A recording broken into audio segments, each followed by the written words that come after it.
అన్న ఇద్దరు ముఖ్యమంత్రులను ఓడగొట్టినటువంటి భారతీయ జనతా పార్టీ కార్యకర్తలు హైదరాబాద్ లో అసదుద్దీన్ కూడా ఓడగొట్టే శక్తి ఉన్నటువంటి భారతీయ జనతా పార్టీ కార్యకర్తలు 17 సీట్లు ఇవాళ భారతీయ జనతా పార్టీ ఖాతాలో పడితే ఇది నిజం. ఇక్కడ ఉన్నటువంటి ఈటల రాజేంద్రన్న గారు కూడా రేపు మల్కాజ్గిరి నుంచి పార్లమెంటు అభ్యర్థిగా భారతీయ జనతా పార్టీ నుంచి పోటీ చేసి పార్లమెంటు సభ్యుడిగా రేపు నరేంద్ర మోడీ గారి ఆధ్వర్యంలో పనిచేయడానికి సిద్ధంగా ఉన్నారు. ఇక్కడ మనకి 2 ఎంపీలు ఉన్నారు. వీళ్ళందరూ కూడా 17 మంది కూడా గెలిచే అవకాశం ఉంది. దానికి కారణం కార్యకర్తలే. భారతీయ జనతా పార్టీ కార్యకర్తలు అనుకుంటే కాందంటూ ఏమీ లేదన్న.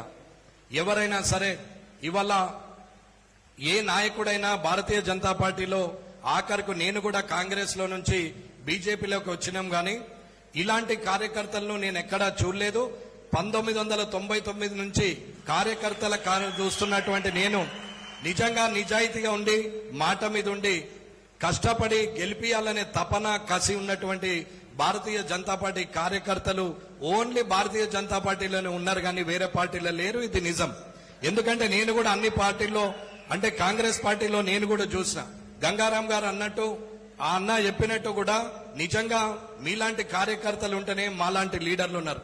అన్న ఇవాళ నేను ఎమ్మెల్యే గెలిచినా అది భారతీయ జనతా పార్టీ కార్యకర్తలు వేసిన భిక్షమే తప్ప నా గొప్పతనం ఏమి లేదు.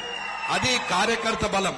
రేపు గెలవబోయే ప్రతి ఒక్క నాయకుడు కూడా భారతీయ జనతా పార్టీ కార్యకర్త చెమట చుక్కతోని కష్టంతోని వారికున్న నీతి నిజాయితీతోని ప్రజల మధ్యన తిరిగి సంపాదించిన ఓట్లతోని గెలిచిన వాళ్ళమే తప్ప లీడర్లుగా మేం చేసింది ఏమీ లేదు. అన్న ఒక కార్యకర్త అనుకుంటే 100 మంది కార్యకర్తలు అనుకుంటే 100 మంది లీడర్లను రాత్రికి రాత్రి తయారు చేయొచ్చు. కానీ ఒక్క లీడర్ అనుకుంటే 100 మంది కార్యకర్తలను తయారు చేయాలనుకుంటే చాలా ఏళ్లు పడుతుంది. అది కార్యకర్త బలం. అన్న కార్యకర్తగా మీరు మీ గ్రామాల్లో పనిచేసి మీ గ్రామాల్లోనే పనిచేసి ఎట్లయితే ఓట్లు సంపాదిస్తారో అప్పుడే గుర్తింపు వస్తుంది.